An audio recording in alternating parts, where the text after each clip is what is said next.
Bismillahirrahmanirrahim. Wal asr.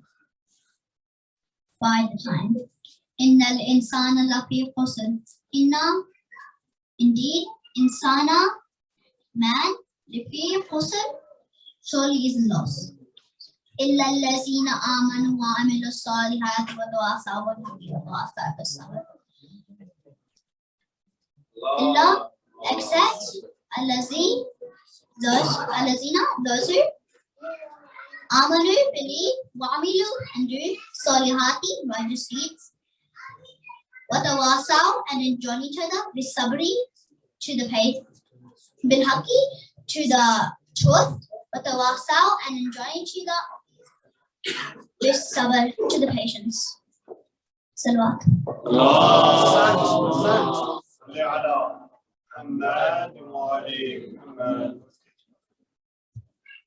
Thank you, Jazid Naqvi, for the beautiful Quran recitation and translation. I would now like to call Ali Awan for Hadith Qissa. Muhammad wa Ali Muhammad sallallahu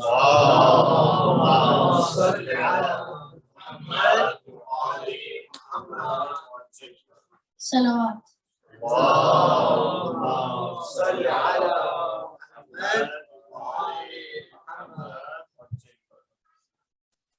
أعوذ بالله من الشيطان الرجيم. بسم الله الرحمن الرحيم.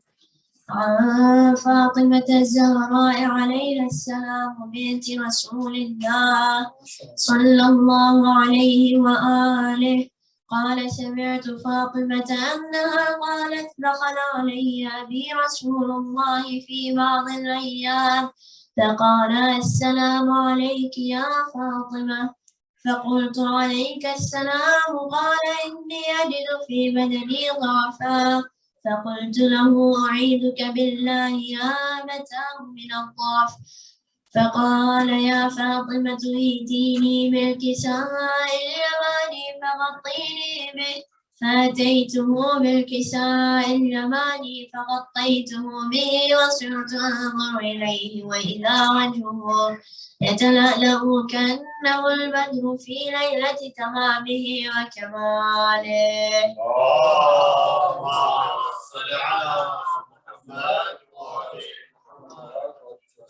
فما كانت إلا ساعة وإذا بولدي الحسن عليه السلام قد أقبل وقال السلام عليك يا أمه فقلت وعليك السلام يا قرة عيني وثمرة فؤادي فقال يا أمه إني أشم عندك رائحة طيبة كأنها رائحة جدي رسول الله صلى الله عليه وآله فقلت نعم إن جدك تحت الكساء فأقبل الحسن نحو الكساء وقال السلام عليك يا جدة يا رسول الله أتأذن لي أن أدخل معك تحت الكساء فقال وعليك السلام يا ولدي ويا صاحب حوضي قد أذنت لك فدخل معه تحت الكساء. اللهم صل على محمد وآل محمد.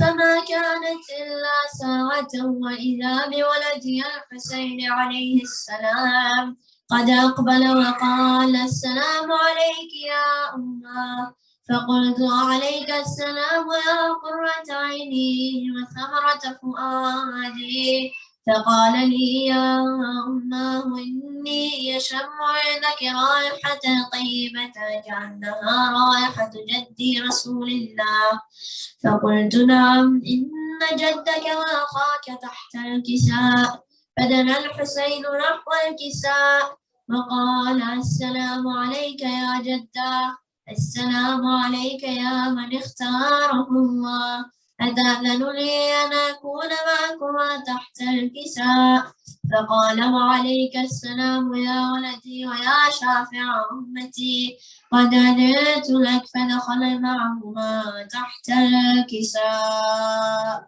اللهم صل على محمد وآل محمد. فأقبل عند ذلك أبو الحسن علي بن أبي طالب وقال السلام عليك يا بنت رسول الله. فقلت وعليك السلام يا أبا الحسن ويا أمير المؤمنين. فقال يا فاطمة إني أشم عندك رائحة طيبة كأنها رائحة أخي وابن عمي رسول الله. فقلت نعم، ها هو معه لديك تحت الكساء. فأقبل علي نحو الكساء وقال السلام عليك يا رسول الله، أتأذن لي أن أكون معكم تحت الكساء؟ قال وعليك السلام يا أخي ووصي وخليفتي وصاحب معي، قد أذنت لك. فدخل علي تحت الكساء. اللهم صل على محمد وآل محمد. ثم أتيت نحو الكساء وقلت السلام عليك يا أبتاه يا رسول الله، أتأذن لي أن أكون معكم تحت الكساء؟ قال وعليك السلام يا بيتي ويا بضعتي، قد أذنت لك. فدخلت تحت الكساء. اللهم صل على محمد وآل محمد.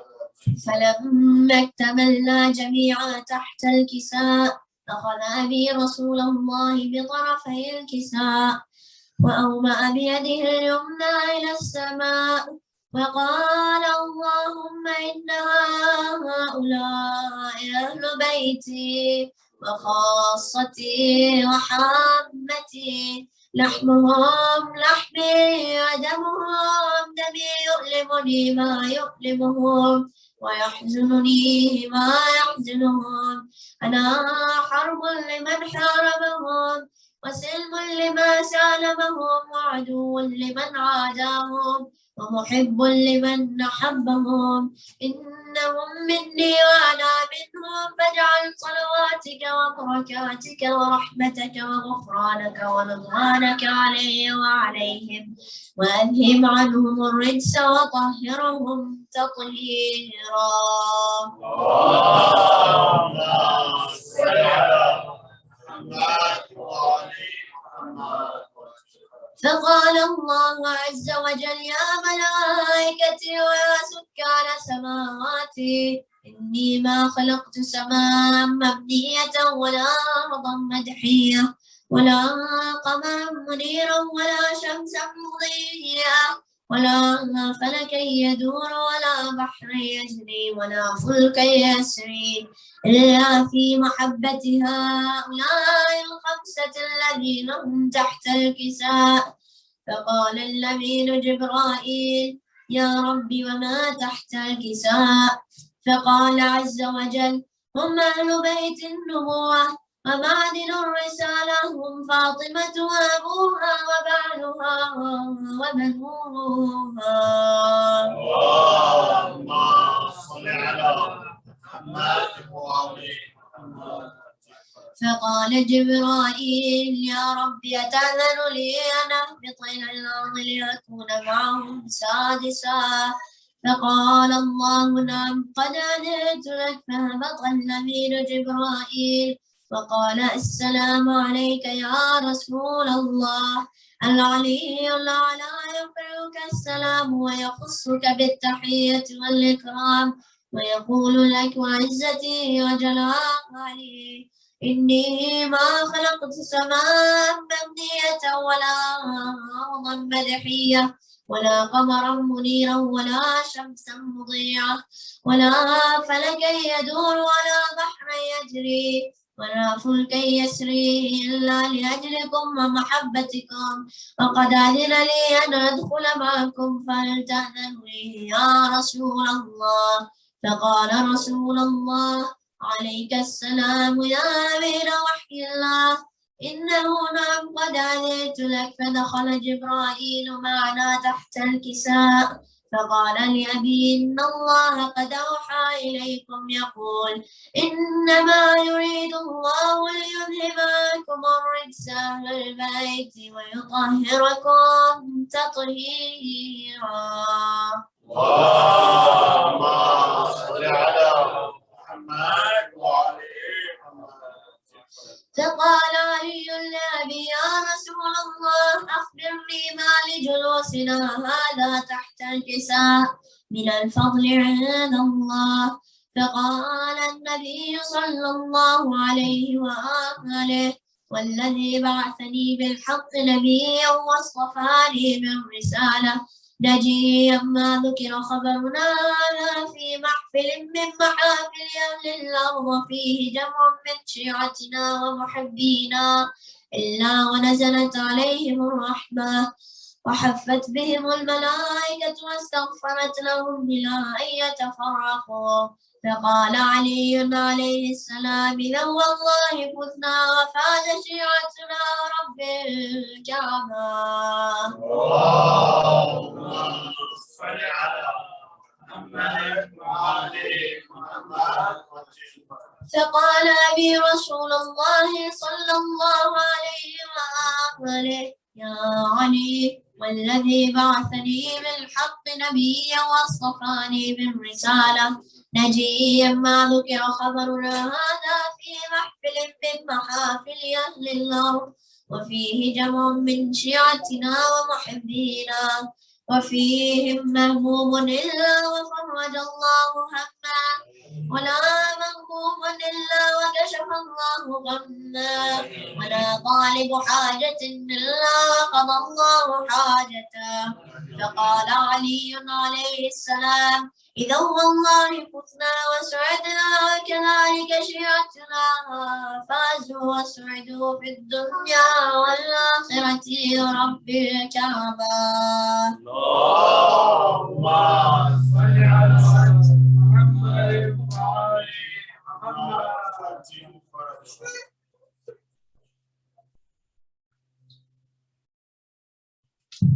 Thank you, Ali Awan, for the beautiful recitation of Hadith Kisa. I would now like to invite Fazil Rizvi for the session review. Kids, can you just move one step ahead, please? Thank you so much.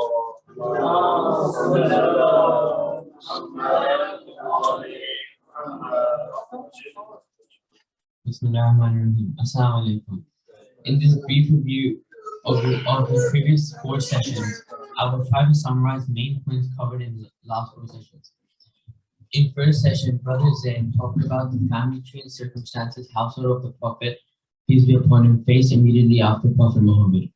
Abu Sufyan, Muawiyah, and later Yazid, animosity towards Islam continued to be shown in every step they took.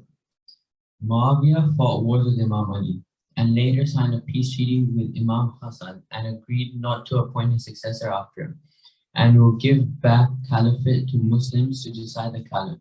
However, he breached the treaty, and before Muawiyah died, he appointed Yazid as his successor. Yazid, to assure his kingship, he needed the submission of influential people.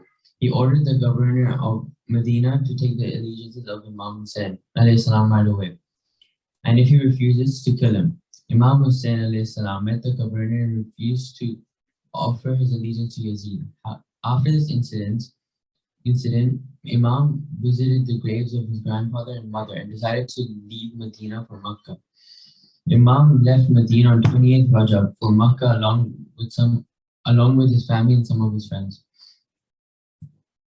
In second session, Hajj Abbas Virji covered the major events between 28th Rajab and 10th Zilhaj. In this span of 17 to 18 weeks, people in groups kept meeting Imam Hussain and tried to convince him not to travel away from Makkah. Imam in response reiterated that a person like me cannot pay allegiance to a person like Yazid. In response to invitation letters from Kufians, Imam sent Muslim bin Aqil as a representative to Kufa. 30,000 Kufians paid their allegiance to Muslim, and Muslim wrote a letter to Imam Hussain that Kufians are ready to support him, and he may travel to Kufa. Circumstances changed very dramatically, and changed when new governor Ubaidullah ibn Ziyad took charge and suppressed the supporters with wealth, fear, and imprisonment. Muslim was left with only few friends and later on arrested and executed in Kufa. Almost at the same time, while Imam Hussain was leaving Makkah for Kufa,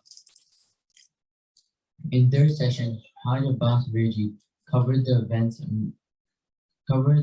that took place during Imam's journey between Makkah and Karbala.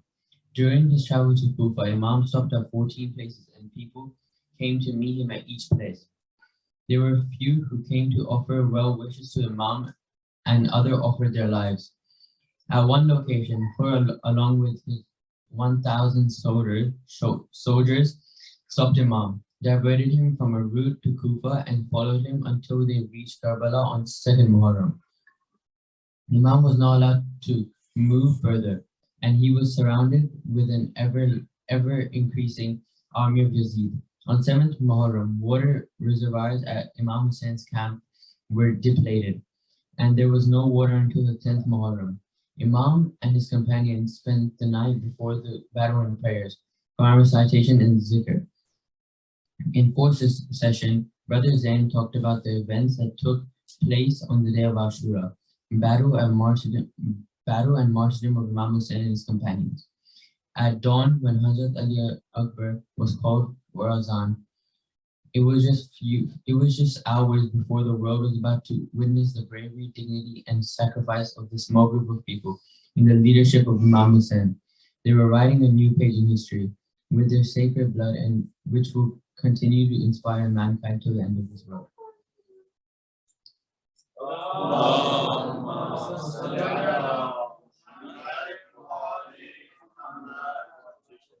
Thank you for the Rizvi for the recap of the previous lessons.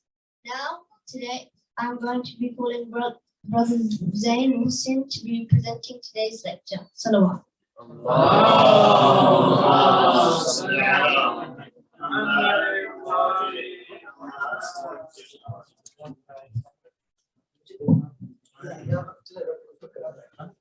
Zain, ये corner से present करोगे ना?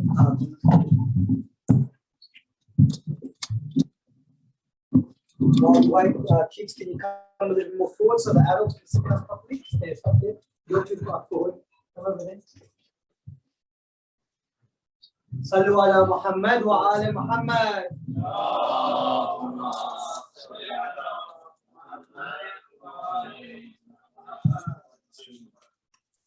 Bismillahirrahmanirrahim. Can I please ask you all to do a loud salawat in honor of our Imam Zamana. Sallu ala Muhammad wa ali Muhammad.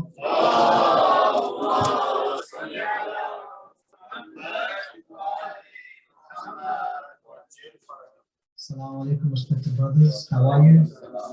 Good to see you. We are in 2023, and inshallah, just wanted to share a thought that I had on the 31st of December. 31 days in December, isn't it, Brother Rahan? On the 31st of December, I was asked by my family, can we go see the fireworks?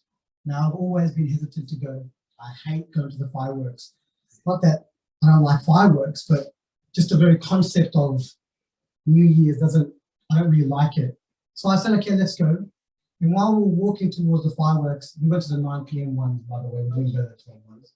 Okay, we went to the halal ones. Okay.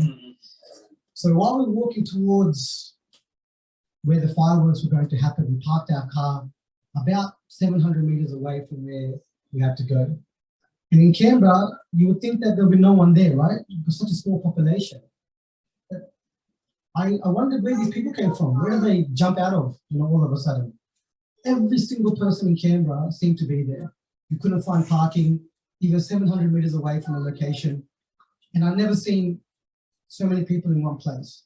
And as I was walking, I had a thought in my mind that these people who are coming here to celebrate the New Year's, what are they going to do tonight? All of these people are completely ignorant of how much people are suffering in the world today. Right? They spend millions upon millions, just in Canberra alone, millions of dollars just for 15 to 20 minutes of fireworks. You should think about Sydney. Do you know how much they spent on the fireworks? Anyone know? It's $23 million. Okay, 23 million. Just fathom that for a second. And as we were getting closer to the end of 2022, the only thing that was going through my mind is that we're all standing here right now, and there were Shias there too, there were Muslims there too, and no one was doing dua for our Imam. It was another year that had passed where the Imam didn't come back. Right? We're all waiting for him, right? We're all apparently waiting for his arrival. And another year had passed, and we're celebrating the end of 22 to enter the next year, and none of us are thinking about where our Imam is. Why he's still waiting for us. He's not waiting for these Western nations he's waiting for us. Every single one of you plays a role in his arrival back. What's he waiting for? Does anyone know why the Imam hasn't come back yet? Even though there's so much oppression in the world today, right? We need him badly, right? There's wars happening in every single corner of the world. There is famine in every single corner of the world. People are dying from poverty. Yet the Imam hasn't come back. What's he waiting for? What's he waiting for? It's a question. Yeah? What's he waiting for? We might not be, what was that? Can you just repeat that again? We might not be loyal to him as much as? Yeah, very good answer. He's waiting for, how many people is he waiting for? 313 generals. That's all he's waiting for. 313 generals. And he cannot have them. Still hasn't come yet. How many Shias are in the world today? Let me just tell you, one of our brothers went to the Arba'in walk last year, mashallah. Officially, 28 million people descended on Karbala on the 40th day after Ashura, on Arba'in. 28 million. Unofficially, the government said it was about 33 to 34 million people who descended upon Karbala on Arba'in. And yet, out of all of those people, the Imam still doesn't have 313 generals. Why? It's because Islam for us is becoming secondary. Make it your primary. Okay? And it's these sorts of lectures, it's majalis that reawaken your love and your loyalty towards Imam Zaman. Okay? Imam Mahdi that we're waiting for. Sallu ala Muhammad. So as we enter 2023, every single day, do dua for your Imam. He is so mazloom because he is the master of the world, right? He is the guardian of the world, the Imam, not just for us, every single human being. The guardian of every single human being is your 12th Imam. He's sitting somewhere, and I always have this image in my head that he's sitting on a mountain, looking upon the world, seeing the injustice that happens from the smallest to the highest amount of injustice, right? And he's crying. And he's doing dua to Allah that please send me back. Remove the ghaibat that I'm in so I can go and help these human beings who are suffering. And it's us that are not allowing him to come back. So every single day when you wake up, don't make your religion something that's secondary. Don't allow what's happening in the world today, the distractions that are out there, to get you off your path. Okay, and that path should be one only. That is preparing yourself for the arrival of your Imam. Okay, and I hope, inshallah, today you learn some lessons, some characteristics from the story that we're going to have a deep look at today, that you'll be able to implement in your life that will help you prepare for your Imam. Sallu ala Muhammad wa ali Muhammad.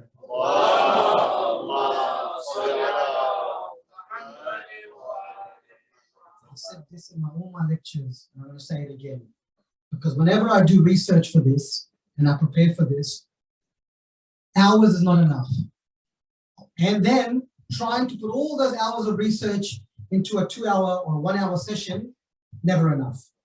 So I implore you all, young boys, and the sisters that are listening, if there is something, a detail that I am not able to expand on, go do research.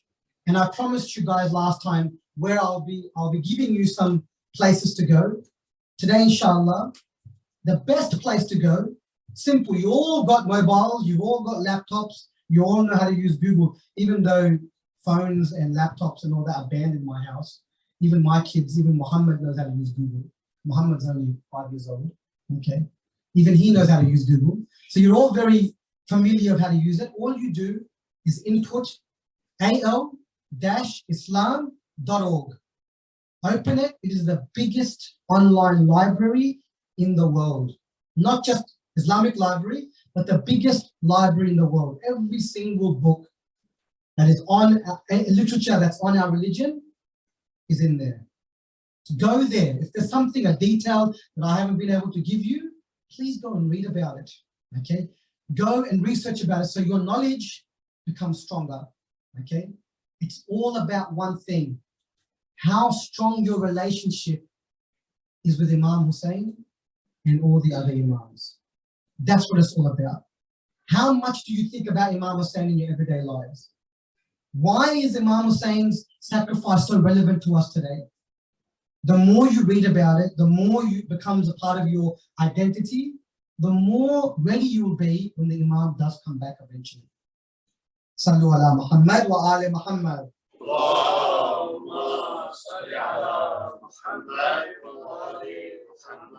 So let's start from the beginning, okay? Like all the other sessions, this is not your typical majalis, okay, where you have the lecturer standing on the minbar and he just recites. You need to ask questions. You're allowed to ask questions while I'm talking, okay? Just put your hand up and I'll call you your question. Yeah. Straight away. Why does babies are smart? Why don't babies are smart? Not smart? Yeah. Because their brains are small and they're still learning. However, you know that when babies are born, they're pure, right? So that's, I hope that answers Why the do question. they Cry? don't have a big brain? Because they're small, they're growing. It's like a tree, right? When you plant a tree, a seed, what's a seed? Seed is just that big, yes? So what happens? It's this small, it grows and grows, just like a baby. Comes and it's small, and then grows and grows and grows, okay? All right, so just for everybody else, I'm going to mention again, if you have a question regarding the lecture, okay, put your hand up and we'll try to answer it together, okay? I don't have all the answers. There might be a question that you ask that I'm not going to be able to answer, or then I might get one of you to try to answer it for me, okay? And if the best people who engage with today's program, not just the questions, but the responses that you give, okay, we'll be giving a book for you as a prize. And mashallah, this book is one of the best I've seen, okay? I've actually tried to get this. So I'm actually hoping that you don't actually ask really good questions so I can take one, okay? But this is the prize, okay? And remember, if you ask a good question or you make a really good comment, okay, that shows that you're engaged, I'll give you this. Sallu ala Muhammad wa ali Muhammad.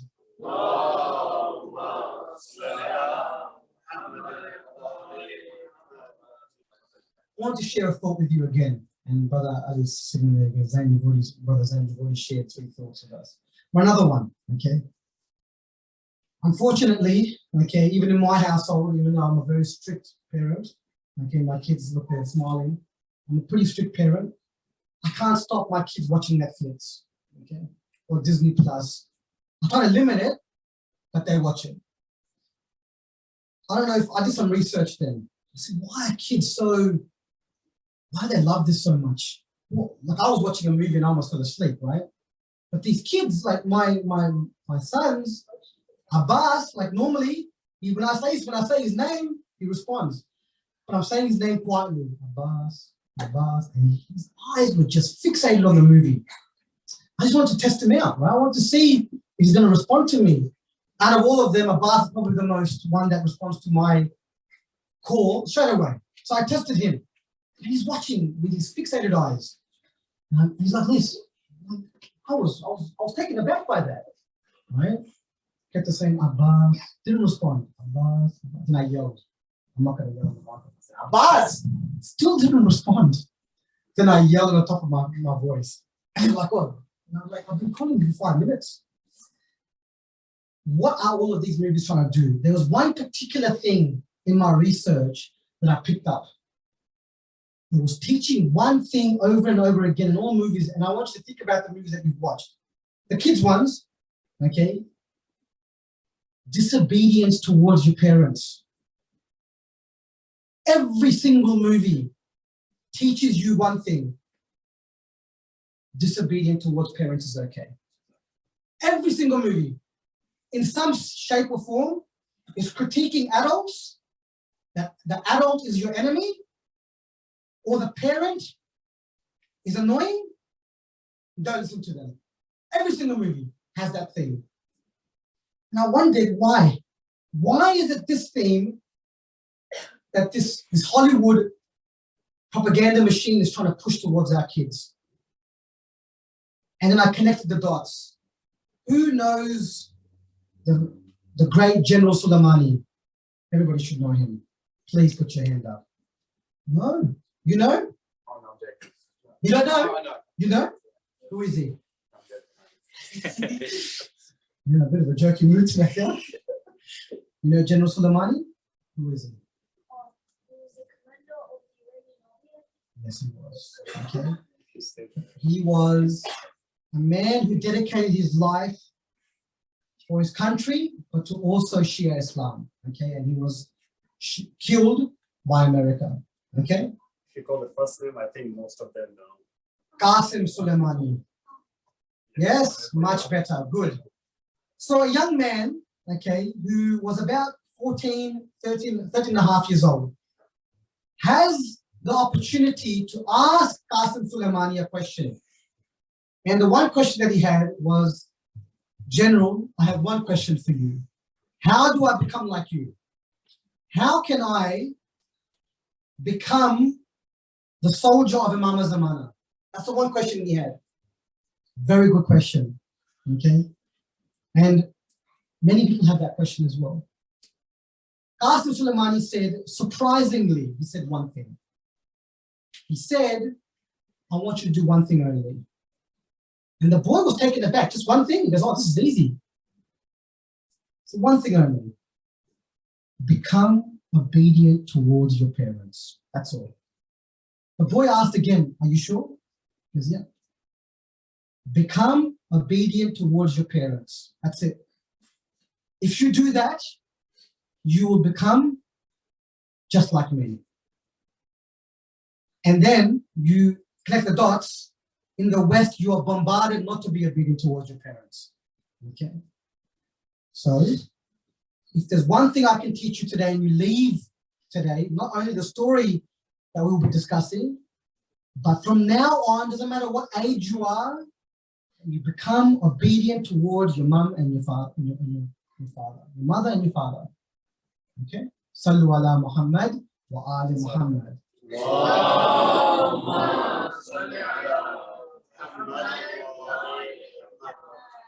Because obedience towards your parents teaches you one thing. Being steadfast in the most difficult periods in your life towards Allah. No matter how hard things get, because you've been trained from a young age to be obedient towards your parents, and you've done that from the beginning, no matter what challenge comes your way, your faith in Allah will never waver. Okay? That is what you need to make sure you do in your life. That your faith in Allah never weakens. In fact, Imam Ali alayhi salam, Allah, did a famous dua, always in his prayers. Ya Allah, never give me a test where my faith in you shakens or weakens. If Imam Ali does this dua, can you imagine how important it is for us that we do this dua as well? But if you become obedient towards your parents from the beginning, you will have the characteristic of making sure that even in the most difficult periods of your life, this never wavers, your obedience towards Allah. And it's because Shaitan always attacks you when you are alone. It never attacks you when you're in a mehfil or in a gathering like this. He's not going to make you open up he's not going to come into your ear and say, Brother Zain, come on, watch Hollywood movie right now. Listen to music right now. He's not going to do that now. He's not going to come to you when you go to a Majlis or you go to the mosque and say, don't pray. He's not there. Iblis attacks you when you're alone. That is when your obedience towards Allah starts to shaken. So become obedience towards your parents, and I trust me, that is when you are challenged in life, when you're alone, when there's no one there, your obedience towards Allah will never waver. Okay? And why is this important today? Because these are the characteristics, for example, steadfastness. Making sure they stay obedient towards Allah, no matter how hard the difficulty is. They showed courage, they showed bravery. Just in the mere 40 days, Imam Sajjad, the son of Imam Hussain, and Sayyida Zainab displayed the characteristics one needs in just these mere 40 days to not only overcome the challenges in your life, but to also become successful in anything you want to achieve in life as well. Just a mere 40 days. And that is the story we're going to focus on today. Okay. So let us go to where I was up to. We had a look at up to 10th of Ashura. Okay. Imam Hussain has just been killed on the plains of Karbala. What time was his shahadat? What time? Asr time. Okay. Now, normally when you do Zuhr and Asr, we do it together, right? At 1 o'clock. Just want to remind you that the Asr that we talk about on the Mimbar, when Imam Hussain gives his life away, sacrifices his life, it's around 5 p.m. Okay. Asr in Karbala. Okay. If you can, it's mustahab to separate your prayers. You do know this, yes, brothers? Okay. When you pray, you should do Zuhr at Zuhr time and Asr at Asr time. But because Allah knows that we are so busy in our life, He said do Zuhr and Asr together, that's okay. But we should try and do Asr at Asr time. So Asr is around 5 p.m. There's something I want to focus on today. There's one individual that I want to focus on today, other than Imam Sajjad. It is Lady Zainab or Sayyida Zainab, alayhi salam, the daughter of Imam Ali, who arguably, not arguably for me, but some would say arguably the bravest man who ever walked this earth. You would agree with me? The story after the death of Imam Hussain, even though it was tragic, we see the rise from the ashes of a lady who takes a prominent role not only at Sharma Gariba, and we couldn't talk about this last lesson or last session because time ran out, but this lady, she rises from the ashes, takes up the mantle of leader. Why? Because Imam Sajjad is what? Who remembers why Imam Sajjad couldn't fight? Abbas? He was ill. He was so ill, his temperature was so high that he was coming in and out of consciousness. So who took the leadership mantle after the death of Imam Hussain? It was Lady Zainab.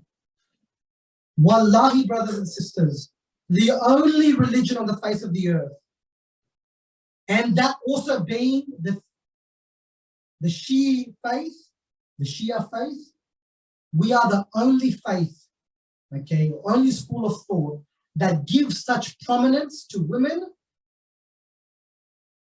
like we do. No one else does it. No other religion. I challenge everybody on the internet, I challenge every one of you. Who else gives prominence to women like the Shia faith does. Lady Zainab or Sayyida Zainab is a heroine for us. She is a hero for us because of her role after the death of her brother. There are some who don't even belong to the Shia faith. They're Christians who've done research on Sayyida Zainab, who go as far as to say that the true hero of Karbala is Sayyida Zainab, because she had to deal with the ramifications of when Abu Fazl Abbas was not there any longer. Abu Fazl Abbas, the brother of Imam Hussain, he not only was a strong warrior, he was the protector of Imam Hussain and the women of the Ahlulbait. Yes, you would agree? He is no longer there anymore. He's gone. Lady Zainab then, therefore, has the challenge of no longer having her brothers there. No longer has the safety of Ali al-Akbar, who also was a great warrior, and also has to deal with the illness of Imam Sajjad, who, by the way, we don't really mention this, was also a great warrior. He was from the Banu Hashim, but he was so ill. So this story that we're going to look at, or these events that we're going to look at, I want you to keep in the back of your mind the rise and the prominent role that Sayyida Zainab plays in saving the religion of Islam. In fact, straight after the death of Imam Hussain, so we're just talking still about Ashura. Okay, we haven't even got to Sham al-Dariba. Just before the sun sets completely, what do the soldiers of Yazid do? They go and start burning the tents and looting the Ahlulbait's family.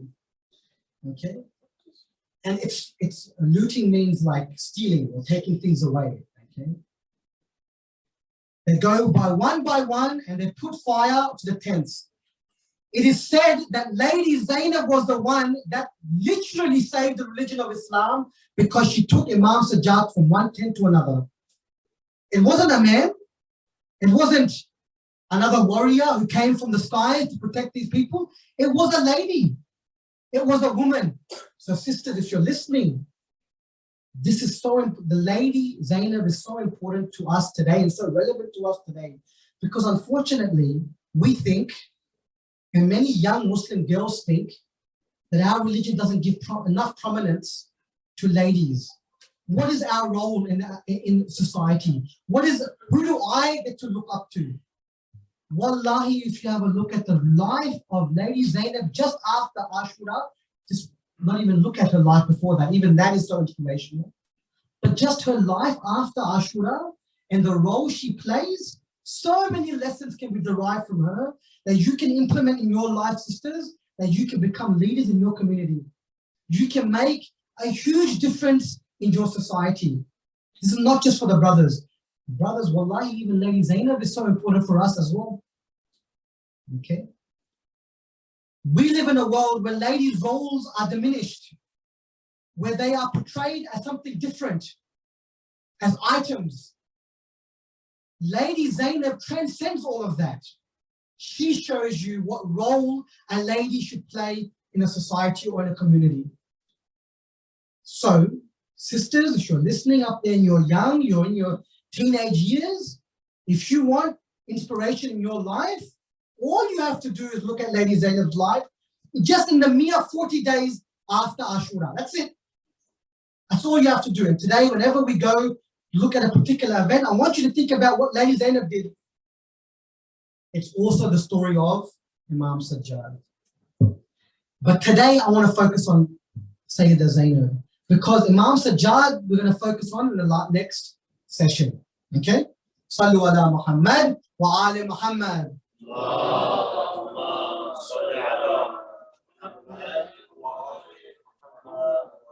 Before I ask this question, yes, Ibrahim. You said that Imam Sajjad was not allowed to fight because he was ill. My dad said that. I didn't say that he wasn't allowed to fight. You said that he couldn't fight because he was ill. Yep. But my dad said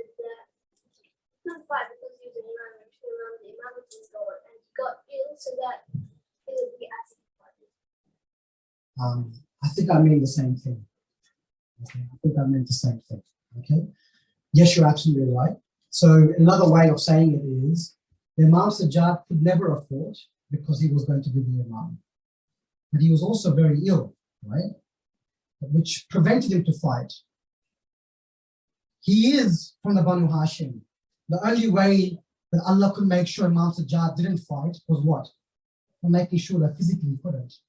So he was ill, right? Same thing. The dad's right, and I said it in a different way. Okay? Yeah. Why was he ill? Because he needed to become the Imam after Imam Hussain. So Allah gave him an illness that prevented him to fight, okay? To make sure he didn't give his life away in the battle. Yes? All right. Yes? No, don't look at this right now. Don't look at this. You jumped the gun, okay? I want to ask you this question in a second, and I want you to set the scene for it first. Today's story, okay, teaches us a lot of things, but one thing it does definitely teach us is how to overcome the challenges in life today. Because, unfortunately, in the West, the biggest killer of young people is suicide. And unfortunately, mental health, even though all our imams talked about spiritual and mental health in all their life, we, for some reason, ignore it. It's become a taboo subject. Even though, especially the parents, I'm telling you now, young people, when they go to school, doesn't matter if it's a Shia school even, depression, anxiety, and suicidal thoughts is a prominent theme in schools. Doesn't matter what school you go to. A very good friend of mine, who's also my mentor, he's not only a sheikh, where he studied in Qom for more than 25 years, but he became a teacher at a Shia college in Sydney. And I asked him a question: do all the problems that I face when I'm teaching in my classroom in a year 11, 12 law class, the same as you face in a Shia school? And the answer I got was concerning, and I was blown away by it, but it was also eye-opening. He said the problems at Muslim and Shia schools are double. Why? Because mental health isn't talked about. And if we do not connect the dots between Karbala and the journey of the Ahlulbait after that, two real-life problems, we're missing the point. Because Lady Zainab and Imam Sajjad's journey teach us how to overcome depression, how to overcome mental health problems, how to overcome the challenges in life that you're going to have. Because who can face the difficulties that these people faced in those 40 days? We can never face that. So our problems become, I'm not minimizing your problems, but they showed you, despite these issues, how you can rise above it. Okay? So, I want you to choose a partner. Come on, boys, I know it's 9:45 almost, and it's Friday, but we're on holidays. Okay? Guys, I know majority of you have been sleeping most of the day. That's true. Yeah, see, I told you so. I can. The moment you walked in, I know you probably woke up after Zohar. It's true. So, please come on, freshen up. Okay, it's only once a month I bother you. All right. So I want you to choose a partner, preferably someone you do not know.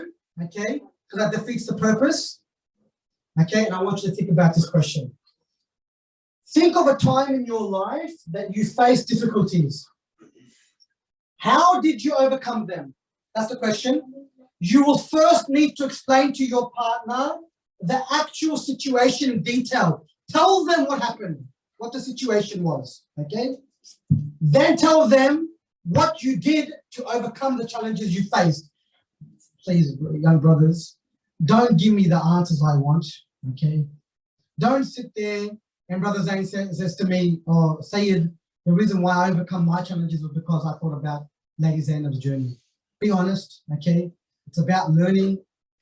So let's go. Sallu ala Muhammad. وآل محمد.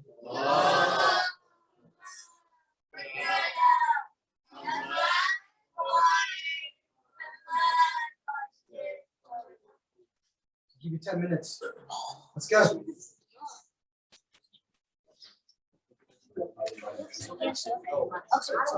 Choose one partner. You missed the memo? Did you get the memo? Or you still struggling with it? Come on, join.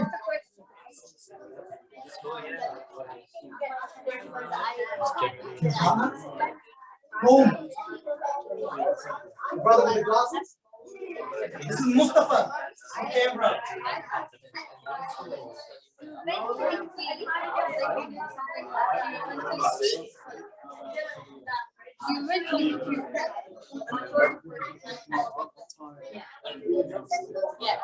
You didn't stick with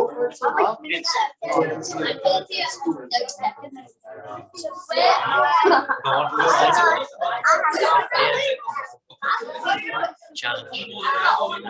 Never had a challenge.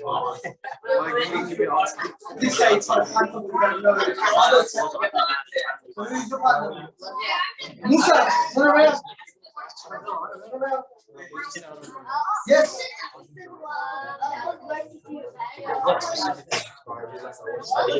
You should say that. Study. I'm not uniform. I'm old.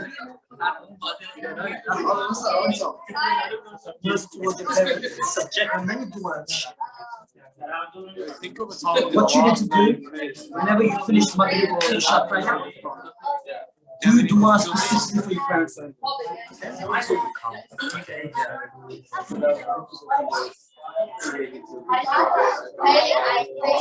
This is a bit deep, but I'm not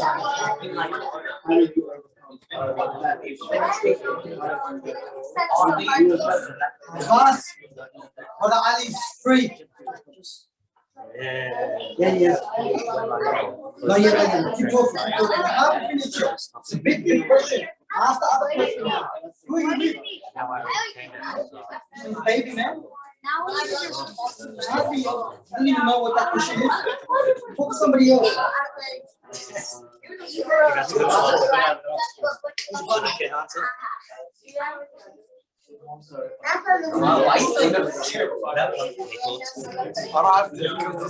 You've never had blood difficulty in your whole life.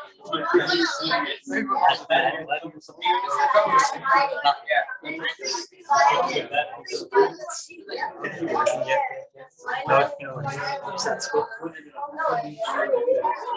You achieve your comments yourself.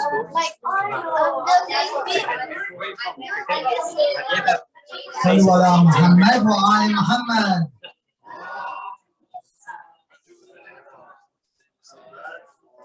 The reason why I stopped it because I could hear someone talking about a comic, so I said the subject's been changed, so we can come back together. Anyone really wants to share what they talked about? Yep, go loudly so everybody can hear. When I was looking for like some batteries, the batteries that I batteries, I was looking for them, and then I have a drawer and it had a lot of things, and then I cleaned it up yesterday, and then it was the second day before yesterday. So I was looking for the batteries, and then I asked Allah, and then after some time, maybe 5-4 minutes, I looked in my drawers, and then I stopped, and it wasn't. I said it wasn't there, and then I was like, and then I looked again, and I checked my drawers the second time. MashaAllah. The innocence of children, don't you love it? I wish I had those songs as well. Sallu ala Muhammad wa ala Muhammad. I'm actually getting all the kids to talk about it. Rahan, Brother Rahan, please share? Sure. So a while back, when I was looking for high schools to enroll in, I was struggling in finding one that was suitable for me. Within the area, there weren't really, the quality of education wasn't too good. The people in the schools wasn't too great. So that was the issue that was at hand. Yeah. So Similarly, I made dua to Allah. I'm stuck. What do I do here? I feel like I can't do anything in this situation. So doing dua, doing namaz, obeying your parents. The next month came, we were applying to different schools, and I got into one of the schools that I was looking into originally.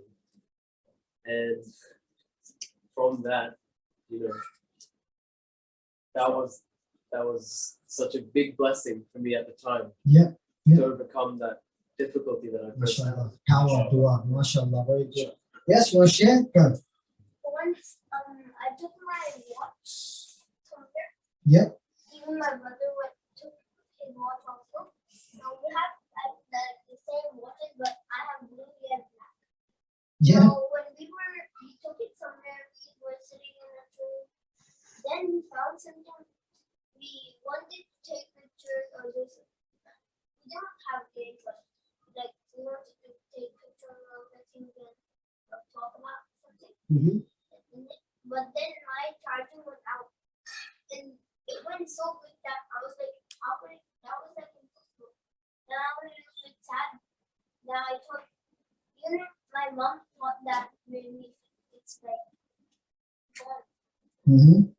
Then we thought that we can go and check with them, the people who we got this watch from that house. Why didn't this work? But then I said, please go on, and then I put it on charger. And then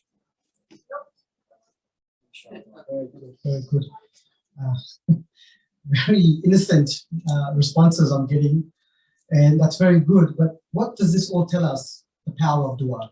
Okay, having faith in Allah subhanahu wa ta'ala. Yeah, quickly. it gives us faith. Yeah, very good. Absolutely. Okay. I just want to put your hand down for a second because we need to actually start the lecture. We haven't even started the actual lecture itself, and it's already 10 o'clock. No, I just checked. I did make sure I checked. That's 1 hour ahead. 5 minutes. But I think we're getting close to 10 o'clock. We actually need to start the actual looking at the events after Ashura. So what all of these responses tell us is that having faith in Allah, you can overcome anything, right? But sometimes this faith in Allah, when the challenges become so difficult, and you start to think that you're alone, what do you do then? You look toward inspiration, correct? That's what human beings do. We go to our brain and we go try to find something in there that inspires us or reminds us what we can do to get out of that difficulty. Lady Zainab's journey and Imam Sajjad's journey teaches us how to be resilient. And that is the one word that is lacking amongst young people today. This is not a joke. The lack of resilience I see in young people, it's getting worse every single year. A new batch of year 11s coming to my college. It's getting worse and worse and worse. And what? For what? People come up to me and say, I can't do this because I had this problem. I can't do this exam, or I can't do this assignment because I was sick, or this person was sick, or I had this problem in my life, or that problem in my life. And you just wonder, where's your resilience gone, right? And the reason why there's a lack of resilience in the world today, one reason, the rise of social media. That is it. That is the only reason why. Because people are becoming, traditionally, okay, our bodies and minds are made to become social animals, okay? We are social animals. But social media is taking that away. People, who has a phone here? Be honest, who has a phone here? Hands up. Clearly have a hand up. Come on, more than that. Ali Zain, you have a phone. I know you have a phone. You have a phone? You just said you have a phone. Hello? You have a phone? No. You said you have a watch. Who has a smart device? Okay, there you go. Smart device. Laptop, tablet. Ibrahim, you're on your Skype on every night, right? Put your hand up. On average, Mustafa, open up your phone. Yeah. can you please go to that app that you can check your usage for the day on average this week? Yell it out, please. 10 hours and 22 minutes. Ya Allah, astaghfirullah. Maybe not that much, okay? But on average, I'm sure it's more than 2 or 3 hours for the majority of us. 10 hours, man, what are you doing? You're probably away for 14 hours in the day and you're on your phone for 10 of them. School holidays, man. Oh, I give you the bit of that. This smart device is teaching one thing only, that you don't need to talk to somebody face to face. Because of this, because you don't know how to interact with one another, you know, if I asked this question 10 years ago, I would have struggled to stop you in 15 minutes. People would have been talking and talking about this question only with focus on and on and on and on again. But because you young people are, what generation are you? Yeah, Generation Z plus, I think. Okay. The generation that you come from, your lack of concentration, almost zero. And 5 minutes, I said I'll give you 10 minutes. After 3 minutes, I could hear someone talking about a comic. Okay? But look, it's funny, but it's also really important to understand why. Because you think that this is all just happening without any intention. There is a reason why social media is so powerful. It's designed to kill you inside. That's all it's designed to do. So when the Imam comes, no one will respond to him. If you can't speak to one another, you're not going to be resilient, okay? Because ask your parents, how did they overcome the challenges? They went to their grandparents. They talked about it with them. And then the grandparents told them, I did this when I was young. And you said, oh, I can use this now. Okay? Or they went to a friend, or they went to an uncle, or they went to someone elder to them, or there's someone to look up to. You guys don't do that. Okay? Because this, you just go to Google and say, how do you get rid of depression? Unfortunately, the response that's going to come on it will actually make you more depressed. Okay? But that's what it is. Every single thing, all our answers apparently are in this. They're not. Okay? They're not. The journey that we're going to look at today gives us resilience. So put it in your mind, put it into your memory bank, because when there are more challenges other than losing your batteries or losing the charge on your smartwatch, when real challenges come your way when you get older, my dua is that you don't face any challenges that are difficult, but we are going to face them. Okay, that's a reality of life. That you have that in your memory bank, that all of a sudden you remember the lady Zain, who stood up against Yazid, okay, showed resilience to overcome the challenge, showed faith in Allah subhanahu wa ta'ala. If she can do it, I can overcome this challenge. Sallu ala Muhammad wa ali Muhammad.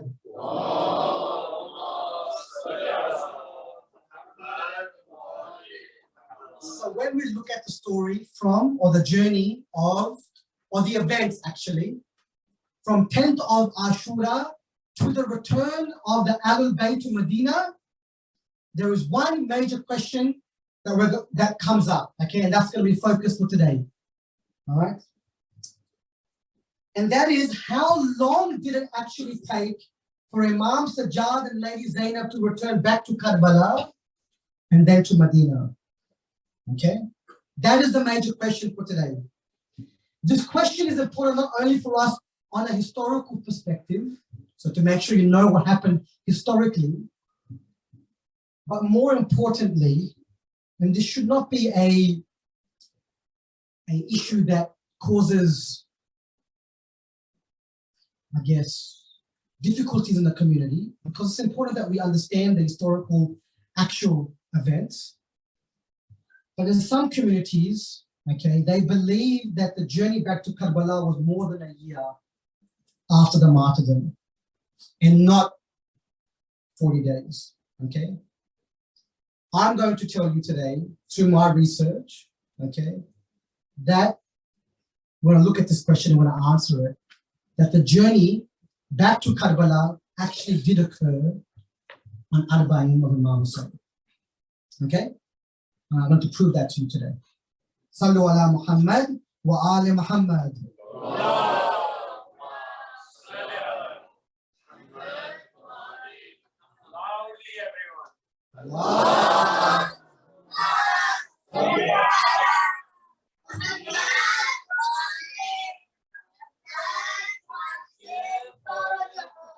So I'm going to just pinpoint some important events that happen, and then we're going to expand on them. You with me, everybody? Okay. So the timeline to Arbani. Imam Hussain dies or is killed on the 10th of Muharram at Asr time. Yes? We then have Sham al-Ghariba, where we talked about the prominence of Lady Zainab. Okay? What happens after that? On the 11th of Muharram, Umar Saad now knows that he has to take the prisoners of the Ahlulbait and the heads of Imam Hussein's army back to the big dogs. Who are they? Who are they? Who's one of them? Who's waiting for him in Kufa? Kufa first. There's two. Ibn Ziyad. And then the other one is Yazid, who's waiting in Damascus. Okay? So what does he do? He hastily gets everybody to leave. Pack up everything, all the tents, gather the heads on the spears, gather the prisoners, and go and move towards Kufa. Does anybody know how many kilometers it is from Karbala to Kufa? No, it's too much. Yep. Nope, too much again. Nope, 77 kilometers. If you had answered that, I would have given you a book. Missed out. 77 kilometers, okay? When do they reach Kufa? The army of Umar Saad arrived in Kufa on the 12th of Muharram. It takes them 1 day. And they travel 77 kilometers. Now, after that, most scholars agree that they stay in Kufa for 1 week. They're put into the prison for 1 week. Ibn Ziyad, what does he want to do? He wants to parade his victory. Okay? He wants to parade how he is now got rid of the rebel Imam Hussain.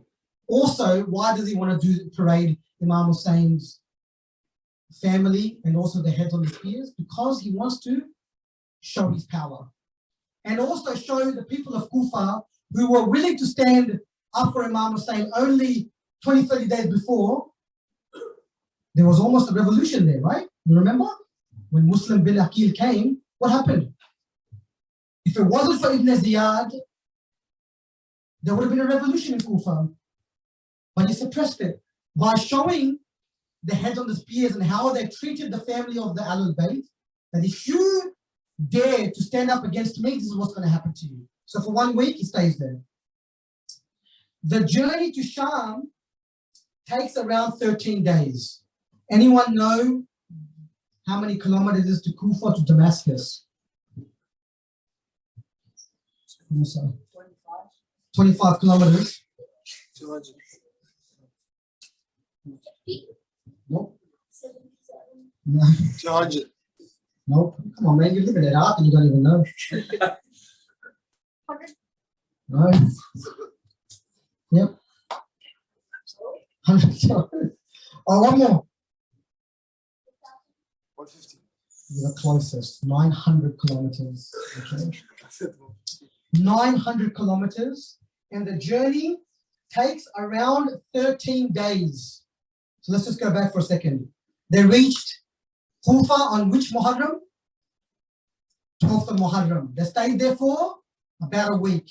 They leave on the 19th, and it takes them 13 days to get to Damascus. They reach there on the 2nd of Safar. Okay, that is around the time most scholars agree that Imam Sajjad and Lady Zainab reached Damascus. Okay, so Karbala to Kufa, they go through, this is important to understand, they go through the long way, northern Iraq, then they go through modern day Lebanon, that is Halab, and then Raqqa, then they enter Damascus the long way. Okay. Now, the question that is raised here, many people argue who say that Imam Zain al-Abidin and Lady Zainab and the family were in prison for more than a year, and they say that it's impossible for them to make the round trip if it's 900 kilometers through the northern way. But there was one particular thing I want you to remember, okay, is that Yazid and the Umayyads, okay, they created routes that allowed like letters to travel quicker from one point to another, okay? They had to take the longer route is because as they were traveling, they could see that there were some places that they stopped that the people were very angry at Umar ibn Sa'd and Shimr for what they had done, literally pelting rocks at the soldiers. So they had to rush through and take the longer route, okay? Keep that in mind. So the question again, is it then possible to make this trip and then be released by Yazid and return to Karbala on the 40th? That's the big question, yes? All right. Sallu ala Muhammad wa ali Muhammad.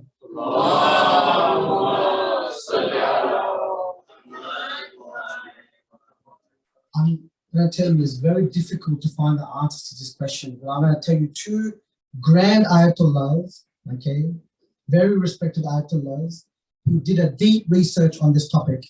Who knows the name Allama Tabatabai? You should all know who he is. Ali? No? No? Yes? Allama Tabatabai did a deep research about this.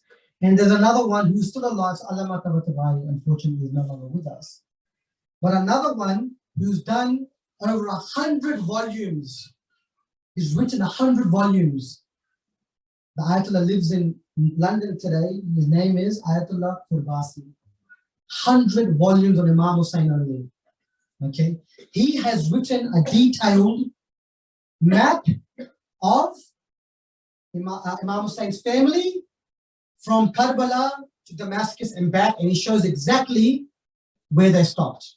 Okay, I've never come across a more better research than his. Okay. In fact, he tells you the exact timings of every single stop as well. And they say that before he dies, his goal is to write 900 volumes on Imam Hussain. 900. Wallahi, we can't even write a paragraph about Imam Hussain. This man alone has written 100 volumes, books, and his goal is to write 900. Okay? Bit of a wake-up call for all of us. Okay? Big wake-up call for all of us. The first proof or argument that both Ayatollah Qurbasi and Allama Tabatabai give to those people who say, how can you walk, how can a normal human being walk 900 kilometers and then back again within 40 days? The biggest one they give is that they didn't travel on foot, they traveled on camels. Okay? Number one. In the Quran, they talk about the camel. What do they say about the camel? What do they say about the camel? The miracle of the camel. So short, okay, unfortunately, we're moving away from the Quran. Let's have a look at science. What does science say that the best way to travel in the desert is not the horse, it's the camel? Why? Why? Someone who hasn't answered yet. You. Because camel can drink water and then save it up in its belly for quite a few days. How many days? 10 days. Okay. Without having to stop and having more water. Okay. Yep.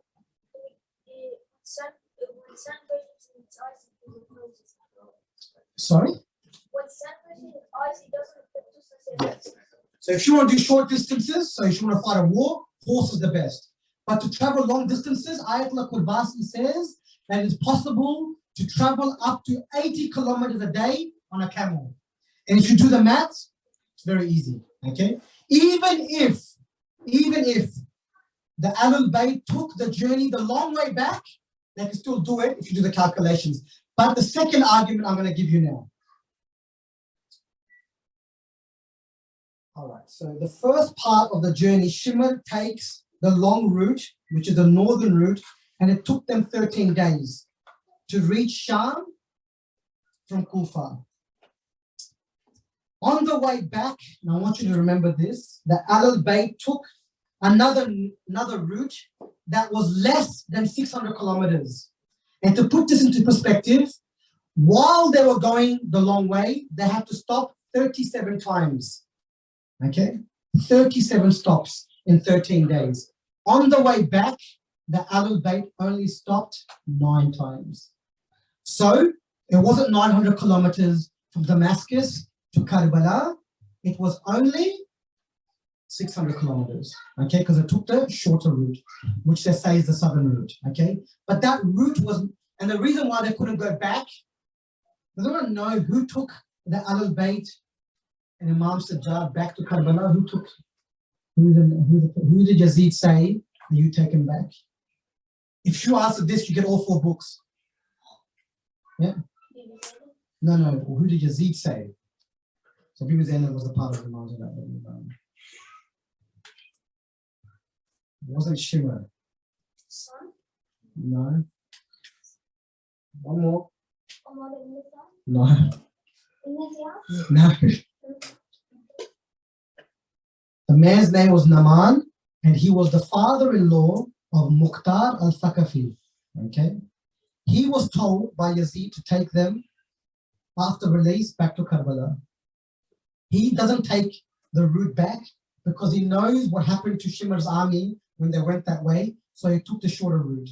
Okay? And there were only 9 stops. So you have answered the question, is it possible for a human being or human beings to travel that many kilometers within 40 days? It is possible. Okay. Okay. Sallu ala Muhammad wa ala Muhammad.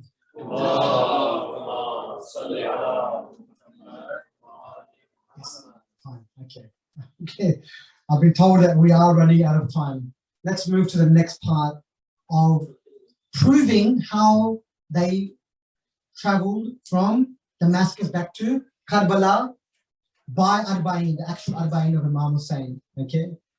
The other proof that both Qurbasi and Allama Tabatabai give are the 2 great sermons of Imam Zainul Abidin and Ladies Zainab. Do you know? Has anyone haven't read these sermons before? I've heard it. You've heard it? Okay, good. That's good. That's a good start. Tonight, when you go home, make a promise to yourself that if you are one of the mu'min of Imam Hussain, that you pledge that before the holidays finish, that you read both Lady Zainab's khutbah and Imam Zain al-Abidin's khutbah in the courtyard of Yazid. Okay? It is so powerful. And Qurbasi and Tabatabai both say that if we consider these sermons to be one of the greatest sermons ever given in history of humankind, then what is the point of them giving these 2 sermons and then Yazid puts all of them back into prison for a year? It doesn't make any sense. So the next argument is logical argument. Okay? Lady Zainab's words shook Yazid's courtyard that day. Imam Zain al-Abidin's khutbah shook Yazid to the core. Before both of them started speaking, Yazid was showing his arrogance. What was he doing? Number 1, he forced women to poke spears at the women of the Ahlulbait. Number 1. Openly said do it. Number 2, what does he do? He tells people to abuse these rebels. He says they're rebels. They didn't tell, no one in the courtyard of Yazid knew, the majority of them didn't know that this was actually the grandchildren of the Prophet. They didn't know. Yazid played, look, Yazid and Muawiyah, all evil people. Ibn Ziyad, all evil. But one thing that they were very good at, in fact, all of Bani Umayyad and Bani Abbasids were very good at, the propaganda machine. Okay, the propaganda that they used against the Ahlulbait to make sure that they maintained power was very powerful. To the extent that no one knew in the Yazid's courtyard who these people were. They thought they were rebels. And he openly defied Allah's commands by drinking alcohol. And the next way of poking Imam Hussein's face with a stick. These were the 4 ways that Yazid showed his arrogance. So what does Imam Zain al-Abidin and Lady Zainab do? They wait patiently. So the next time somebody gets you anger and says something to you, just take a deep breath. Relax, okay?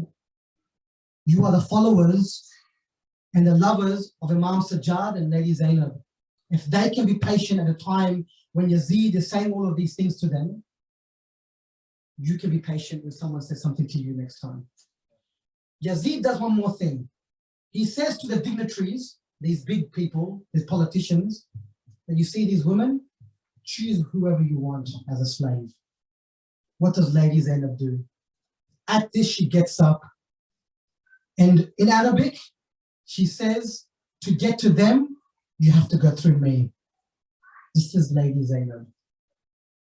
And then she gives a khutbah, reminding the people who she is. And what Yazid did, she tells everybody in the courtyard, the thousands of people that were there, what Yazid had actually done, the crime that he committed. People were in tears. They were literally in tears, and Yazid starts to shake. Then Imam Zain al-Abidin gets up and he says the following. This is just an excerpt, okay? Read it if you can. I'm not going to read it, but he says these. And he reminds every single one of them the status of Imam Sajjad and the status of the people that Yazid killed in Karbala. He reminds them with the most beautiful Arabic and the most beautiful words possible. If you even read it in English, even though English is a very weak language, but the translation of the poetic words that Imam Zain al-Abidin gave, even they are amazing. I am still stunned, even though I'm an English literature teacher, I'm still stunned how the Arabic can be translated with such perfection into English. That is how powerful Imam Sajjad's words were in the courtyard. He gives the sermon and Yazid has to stop him. Stop, please, enough.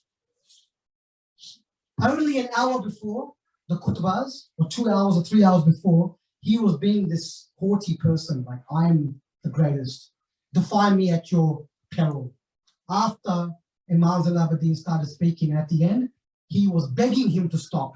Because if he continued his words, Yazid knew that this man is going to destroy my kingship.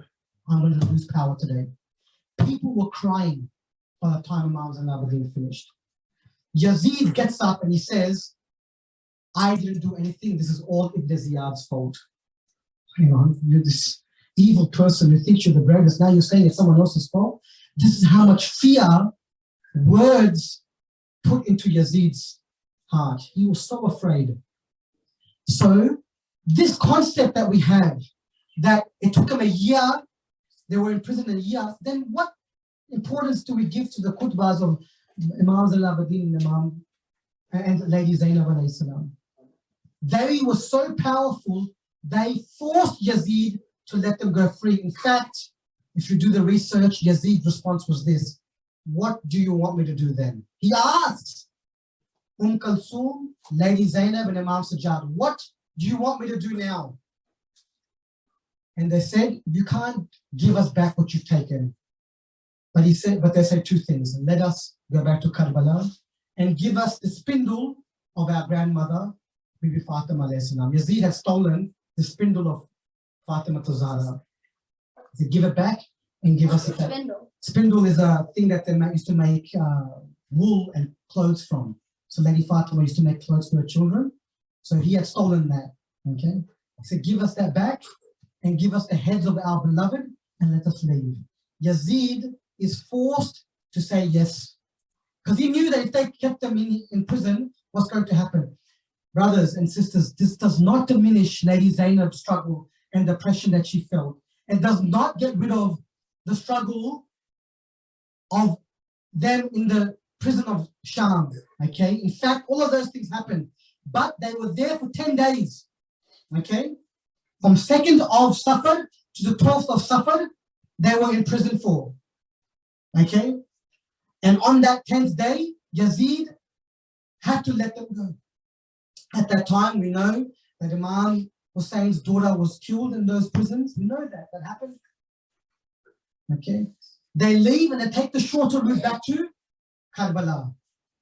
Okay, so you now know how, and the obviously that was very quick. Okay, we couldn't talk about every single thing, but you now know and you can prove, okay, how the Ahlulbait and Imam Sajjad returned back to Karbala on the 40th day after Imam Hussein's death anniversary, okay, the Arba'in. This is why it's so, and also a believer, one of the signs of a true believer is that he does the ziyarat of Arba'in, okay. Inshallah, this year we all get to go do the walk of Arba'in, inshallah. Sallu ala Muhammad wa ala Muhammad.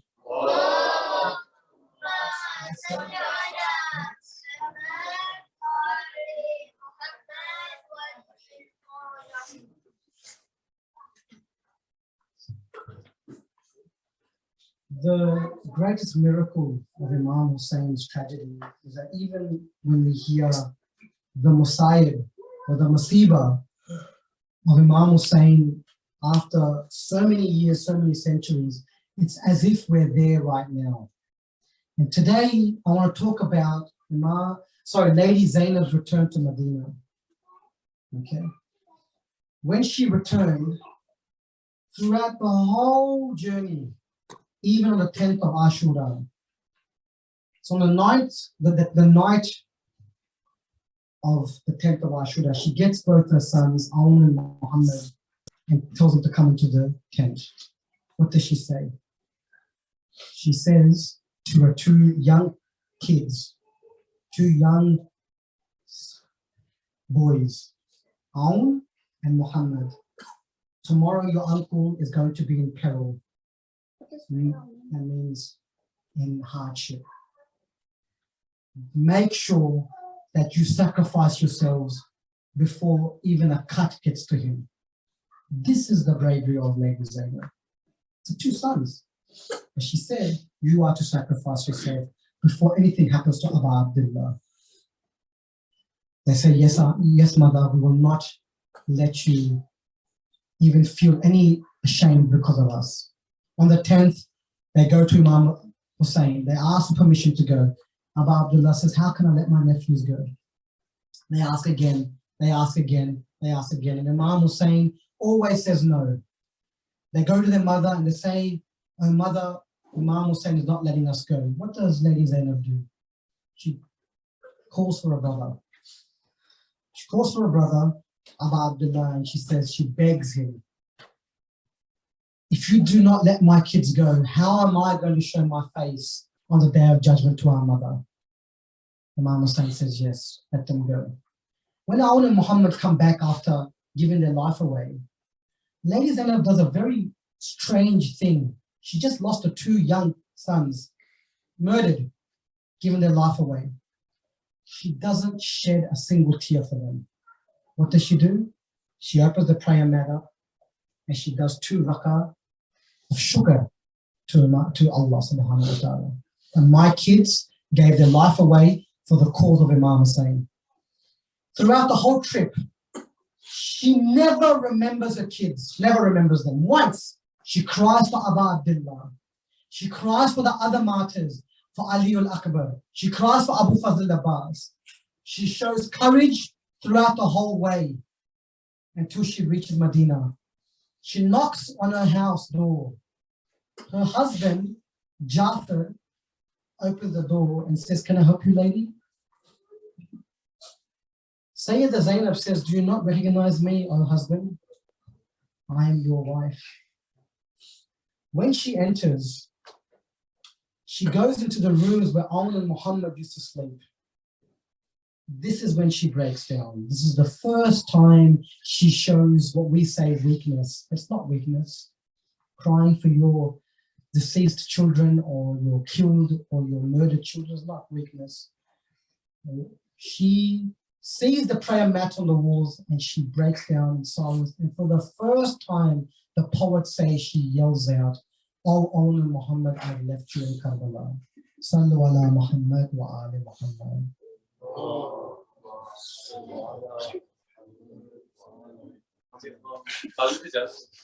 Ziyarat, please. Can you get ready for ziyarat, everybody? Assalamu alaikum.